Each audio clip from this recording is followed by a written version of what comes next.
Shalom, shalom, shalom. Que la grâce de Dieu abonde dans vos vies. Vous qui nous suivez à cet instant, nous sommes très heureux d'être là pour vous servir. C'est votre frère, le pasteur Freddy Matadi, béni, et le docteur Alpha Lutete, toujours dans le cadre de notre émission. Cette affaire nous concerne tous. Bien-aimés, soyez vraiment bénis. Soyez bénis, vous qui nous suivez. Tu peux partager déjà la vidéo. Tu peux appeler quelqu'un pour qu'il participe dans cette émission.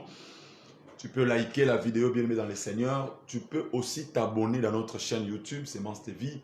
Cela te permettra chaque fois que nous avons des activités que tu sois notifié et que tu ne rates rien.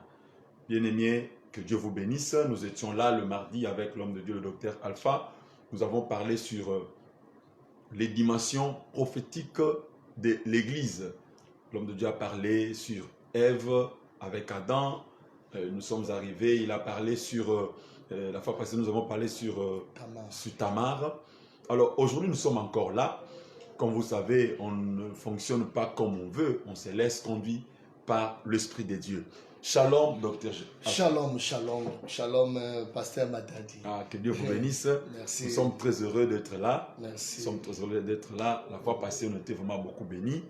Alors, nous sommes encore là. On ne sait pas qu'est-ce que le Seigneur vous a mis à cœur de nous donner comme nourriture cet après-midi. Oui, cet après-midi, nous voulons parler sur la vision de l'éternité. La vision de l'éternité. La vision de l'éternité. Vous savez, nous vivons sur cette terre. Nous sommes passagers. Nous sommes pèlerins. Mais nous devons avoir à nous la vision de l'éternité. Donc, cela veut dire la pensée de l'au-delà. Après cette vie, qu'est-ce qui va se passer? Après cette vie, qu'elle deviendrait-je? Et qu'est-ce que Dieu a prévu pour nous? C'est important. En tant qu'Église ou en tant qu'habitants de la terre, nous devrions connaître cela. Lorsque la Bible nous parle dans le livre d'Ecclésiaste, au chapitre 3, versets 10 à 11. Si nous pouvons lire Ecclésiaste chapitre 3, versets 10 à 11. Ecclésiaste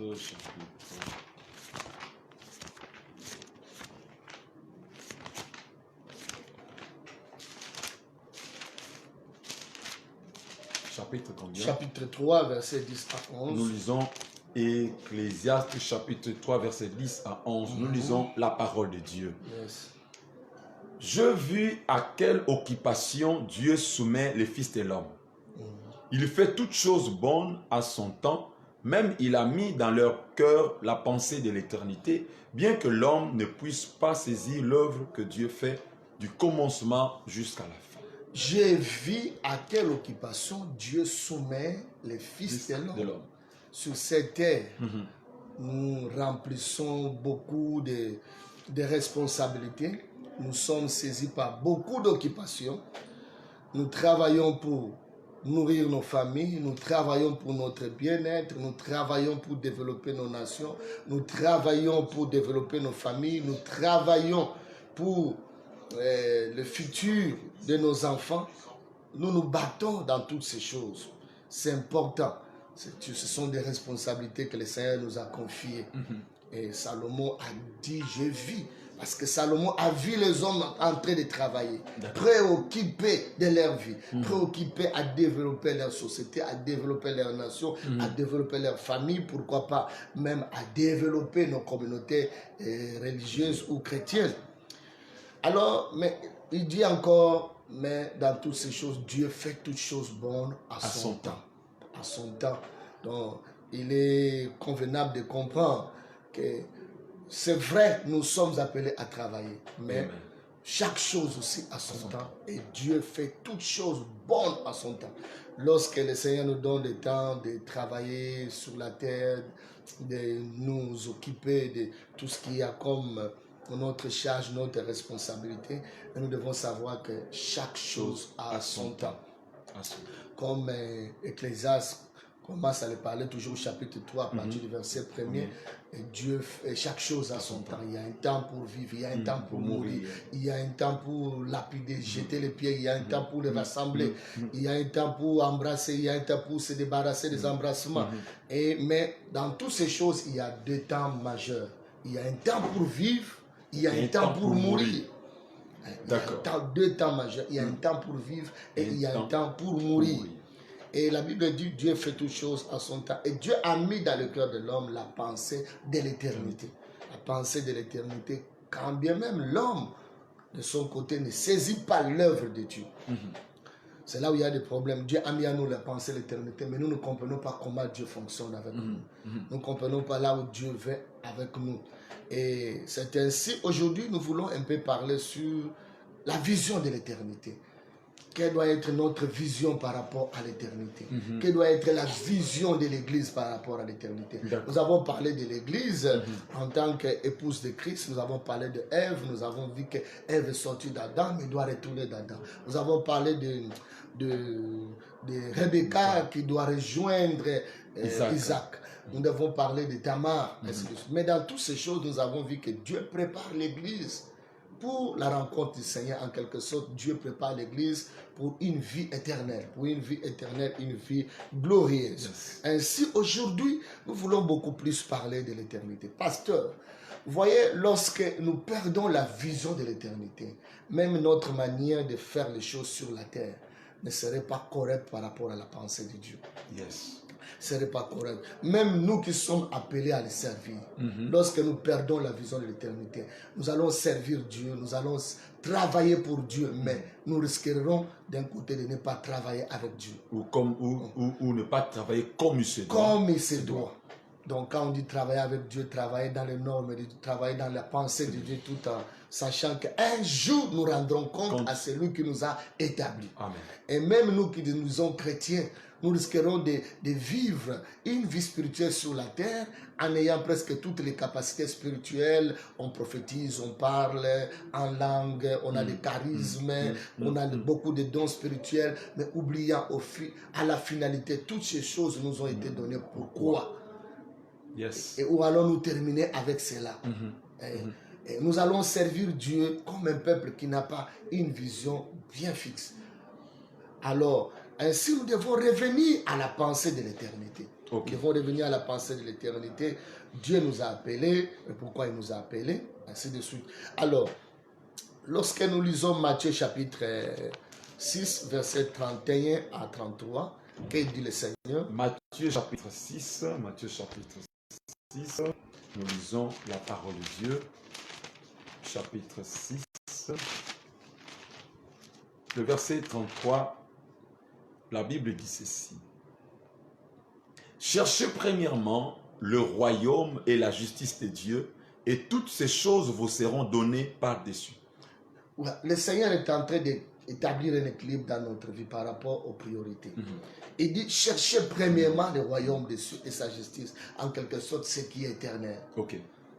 Et sa justice. Et le reste des choses, cela veut dire le reste des choses qui sont liées à la vie du siècle présent, nous serons donnés de plus. Donc, notre préoccupation vivant sur la terre, c'est l'éternité. Nous ne devons pas perdre la vision de l'éternité.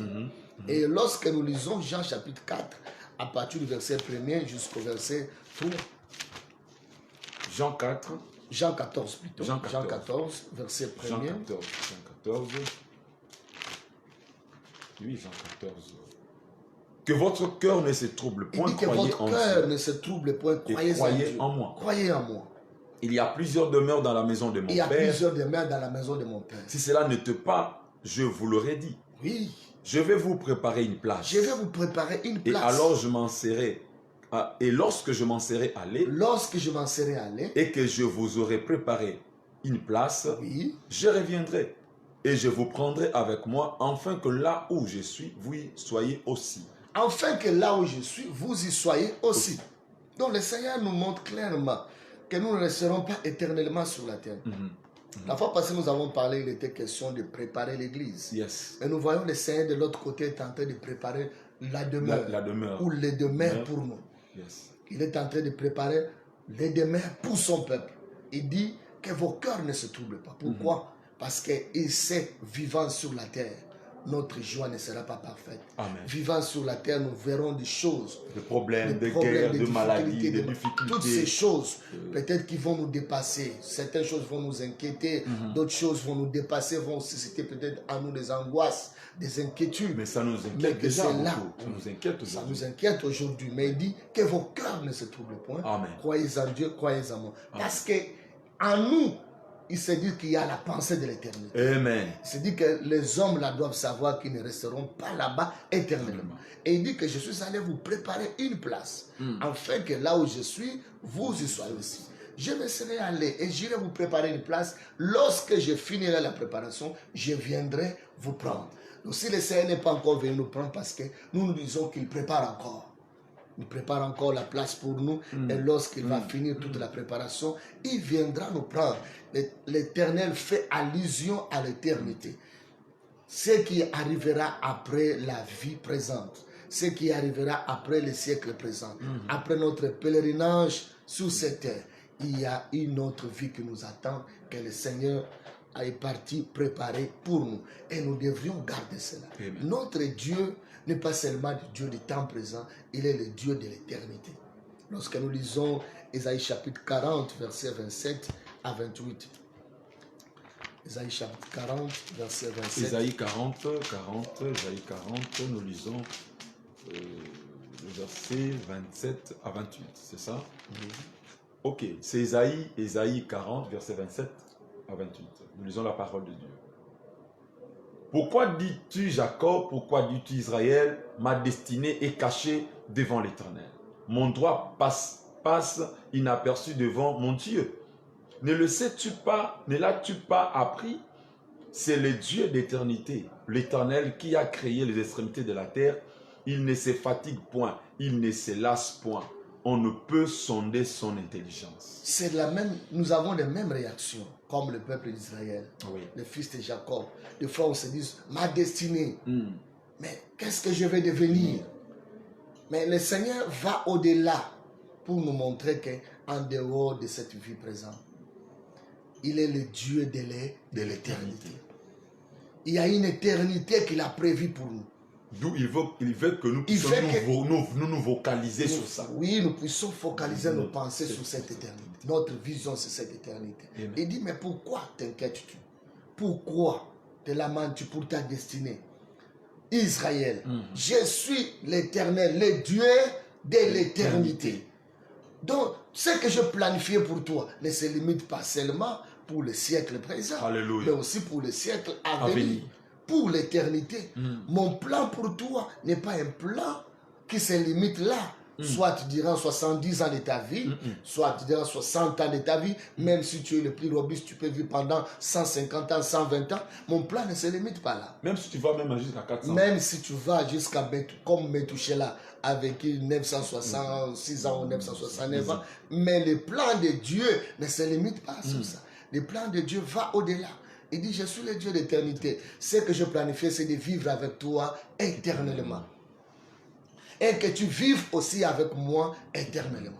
Donc Dieu, le Dieu qui nous a créés et qui nous a appelés, il a un plan de vivre avec nous. Non pas seulement pendant 100 ans sur la terre, nous donner tout ce qu'il y a à manger, à boire, le vêtement, les maisons, des voitures, tout. Dieu est prêt à nous donner toutes ces choses, mais il veut nous faire comprendre que son dessein pour nous ne se limite pas là. Son dessein pour nous est un dessein éternel, pour l'éternité. Alors, il est très important que les enfants de Dieu, à des moments comme celui-ci, où beaucoup de cœurs sont troublés, où beaucoup de gens aujourd'hui se disent, mais nous avons crié à un Dieu de miracles, à un Dieu qui fait des exploits, à un Dieu qui peut faire ceci, mais pourquoi maintenant? On se sent maintenant, on vit dans un monde où il y a des troubles, où il y a des perturbations, où on sait qu'il y a de nouvelles lois qui sont promulguées, qui vont nous coincer peut-être à être confinés dans certaines régions, à ne plus se déplacer. Mais nous vivons quel monde? Je vais rassurer d'abord aux enfants de Dieu, dans ce siècle présent, Dieu est capable de faire les miracles. Alléluia. Dans nos vies. Amen. Derrière cette crise, la main de Dieu est toujours une main miraculeuse. Amen. Mais au-delà, Dieu a pour nous un dessein éternel. Éternel. qui dépasse tout ce que nous voyons aujourd'hui. Amen. Nous ne nous éloignerons jamais de lui. Jamais. Amen. Jamais nous restons entre ses mains, non pas pour 100 ans, durant notre vie terrestre, mais pour l'éternité. Dieu a un plan merveilleux pour nous. Alors, pasteur, qu'est-ce que nous devons, dans cette vision d'éternité, qu'est-ce que nous devons retenir? Ok. J'ai commencé à faire un peu une étude biblique là-dessus pour affermir les enfants de Dieu. D'accord. L'éternité est l'objet de notre appel en Christ. L'éternité est l'objet de notre appel en Christ. Donc, si le Seigneur nous a appelés, ce n'est pas seulement pour cette vie, ok, mais pour l'éternité. Ok. L'objet de notre appel. Vous savez, une fois, Pierre va lui poser la question, il dit, nous avons tout quitté, nous avons tout abandonné pour te suivre. Qu'est-ce que nous allons recevoir en retour? Jésus va lui parler des siècles présents, mais aussi des siècles à venir. Et dit, dans ce siècle présent, vous allez recevoir une récompense. Alléluia. Vous aurez des maisons, vous aurez des familles, vous aurez des terres. Et il y a ainsi beaucoup d'enfants de Dieu à nous.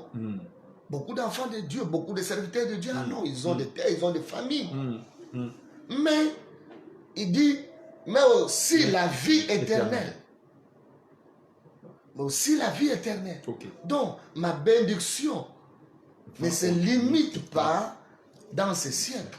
Parce que tout ce que nous pouvons recevoir dans ce siècle, nous devons savoir une chose, le jour où nous partirons, nous allons laisser cela. Voyons quand nous prenons l'image, comme on voulait un peu parler des rites, quand Naomi sort de Bethléem, plutôt de Moab, de Moab, oui. Qu'est-ce qu'elle dit? Je sors mais vide. Oui. Elle sort mais vide, mais elle va à la rencontre de la grâce. Yes. Elle est sortie de Moab, mais il dit, ne m'appelez pas Naomi, il l'appelait Mara. Bien aimé dans le Seigneur, les jours où nous quitterons cette terre, nous quitterons mais vide. Mais la grâce que nous avons reçue, Christ, est éternelle à nous. Amen. Et l'éternité glorieuse nous attend.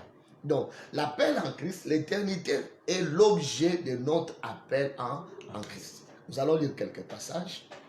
Éphésiens chapitre 1er, versets 16 à 18. Nous lisons Éphésiens chapitre 1er, versets 16 à 18. Que nous dit la parole de Dieu.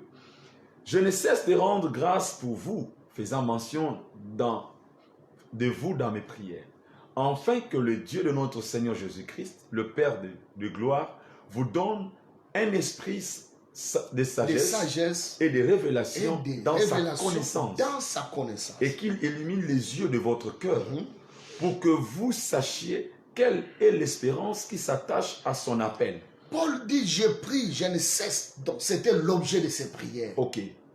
Pour les chrétiens d'Éphèse, mais je me rends compte pour tous les chrétiens. Ok. Il dit, je fais mention de vous dans mes prières, afin que le Dieu, le Père de notre Seigneur Jésus-Christ, vous donne, le Père de gloire, vous donne un esprit de sagesse et de la révélation.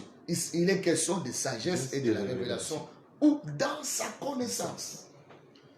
Pour que vous sachiez, il dit encore qu'il illumine les yeux de vos cœurs. En quelque sorte, qu'il apporte la lumière dans vos cœurs. Afin que vous sachiez quelle est l'espérance qui s'attache à son appel. Dans la vie chrétienne, l'espérance a deux dimensions. Nous avons l'espérance par rapport à la vie présente. Des choses présentes que Dieu peut nous donner. Il peut nous donner le mariage, il peut nous donner l'argent, il peut te donner le travail, il peut te faire voyager. Comme tu as tes projets, nous avons cette espérance lorsque nous demandons à Dieu, ces choses, Dieu nous donnera. Mais au-delà, nous avons l'espérance éternelle. Alors, en ce net moment où nous sentions que notre monde est secoué, nous voulons affermir les enfants de Dieu. Notre héritage avec Dieu ne se limite pas seulement par rapport à la vie présente. Amen. Mais ça va au-delà de cette vie. Amen. Et Paul dit, afin que vous sachiez quelle est l'espérance qui s'attache à son appel. Continuons. Quelle est la richesse de la gloire de son héritage? C'est la richesse de la gloire de son héritage qu'il réserve aux saints. Qu'il réserve aux saints. Qu'il réserve aux saints, en quelque sorte, à son peuple. à ce qui lui appartient. Paul appelle ça la gloire de l'héritage de Dieu qu'il réserve à son peuple. Cet héritage, ce que nous recevons sur la terre ne sont que des miettes. Des miettes. Mais ce que nous réserve à l'éternité, c'est plus glorieux. Alors, lorsque nous lisons la Bible, nous voyons Job. Cet homme vit avec cette espérance. Non pas seulement dans la dimension du siècle présent, mais dans la dimension éternelle. Cet homme qui a connu des moments difficiles dans sa vie. Oui. Mais au-dedans de lui, il y avait cette encre, cette espérance, quelque chose gravé dans son âme, que l'ennemi, le diable, ne pouvait pas enlever. Yes. Malgré tout ce qu'il a connu, l'espérance de la vie éternelle. Job chapitre 19, verset... Job 19, le verset... À partir du verset... Lisons à partir du verset 25. Job chapitre 19, à partir du verset 25, nous lisons la parole de Dieu. Non, commencez par verset 23 pour verset 23. Compréhension. Oh, je voudrais que mes paroles fussent écrites. Il dit que mes paroles soient écrites.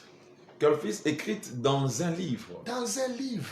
Je voudrais qu'avec un burin de fer et avec de plomb, elles fussent pour toujours gravées dans les rocs. Dans des pierres.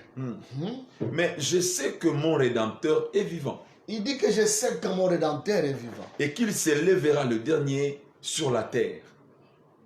Quand ma peau sera détruite, il s'élèvera. Quand ma peau sera détruite, quand je n'aurai plus de chair, je verrai Dieu. Quand il dit quand je n'aurai plus la chair, cela veut dire il n'est plus vivant par rapport à ce corps. Oui, oui. Il dit je verrai Dieu. Continue. Je le verrai. Je le verrai. Et il me sera favorable. Et il me sera favorable. Mes yeux le verront. Mes yeux le verront. Et non ceux des nôtres. Mon âme languit d'attente au-dedans de moi. Il dit mon âme est soupire au-dedans de moi par rapport à ces choses. Job a connu une preuve très difficile. Moi, personnellement, que je ne souhaiterais pas vivre. Vraiment. Vraiment. Parce qu'en un seul jour, tu perds ta richesse, tu perds tes enfants, et après quelque temps, tu es malade. Et quel genre de maladie? Et quel genre de maladie? C'est plus que Covid-19. Plus que Covid-19. Plus que ça. Plus que ça même. Plus que ça. Et il n'y a pas un traitement pour toi. Non. Tu vois la mort en face. Et sa femme le presse en disant tu peux maudire Dieu et mourir. Mais cet homme garde la foi. Ses amis viennent se moquer de lui. Ses amis ça viennent parler, viennent le culpabiliser en disant qu'un homme normal, un juste, ne peut pas souffrir comme ça. Job, soit tu as commis des péchés. Donc il est temps de te repentir. Voilà ce qu'il dit au verset 28. Qu'est-ce qu'il dit? Vous direz alors, pourquoi le poursuivrons-nous? Car la justice de ma cause sera reconnue. Il dit ce jour-là, la justice de ma cause sera reconnue. Parce que ses amis les culpabilisaient. Ils disaient que non, Job, tu dois avoir commis un péché. Tu dois avoir... Un juste ne peut pas quand souffrir un comme juste ça. traverse un moment difficile, c'est là où on ne culque tout. Oui. On dit que soit... tu vois, il ne craint pas Dieu. Il ne craint pas Dieu. Il ne craint pas Dieu, voilà pourquoi. Mais tu si Dieu était seulement le Dieu là pour châtier l'iniquité des gens, bien aimés dans le Seigneur, c'est lui qui a provoqué cette pandémie là où le Dieu devait déjà les tuer. Ce qui provoque des guerres dans des nations. Dieu devait les tuer. Des fois, les enfants de Dieu se culpabilisent lorsqu'il y a un problème qui arrive dans leur vie. Comme si Dieu était un gendarme là, il est là avec une chicotte, avec je ne sais pas quoi. Il dit que je suis là, prêt à châtier quiconque pêche. Non, Job, ce n'était pas question qu'il a péché. Amen. Certes, aucun homme n'est parfait. Ok. Job, ce n'était pas question qu'il avait péché. Mais Job, dans toutes ces difficultés, dans toute cette oppression, va retenir, va garder cette espérance.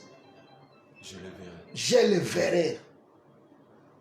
Je sais même quand je quitterai ce corps, même quand ce corps connaîtra la pourriture, je le verrai. mais je le verrai. il a gardé cette foi, cette vision d'éternité. Alléluia. Il dit, il me sera favorable. Il me sera favorable. Il me sera favorable. Je bénéficierai de sa grâce Amen. dans cette éternité. Amen. Et il continue à dire, vous direz alors pourquoi poursuivions-nous, car la justice de ma cause sera reconnue. C'est dans cette éternité que Job dit, Job espérait. Amen. Amen. Job, il espérait dans cette éternité et dit, même quand tout serait perdu, mais je le ferai. Amen. Je le ferai. Et Jean plus loin parle de cette éternité comme Job dans 1 Jean chapitre 3, verset 2 à 3. 1 Jean. 1 Jean chapitre 3, 1 Jean. verset 2 à 3. 1 Jean chapitre 3.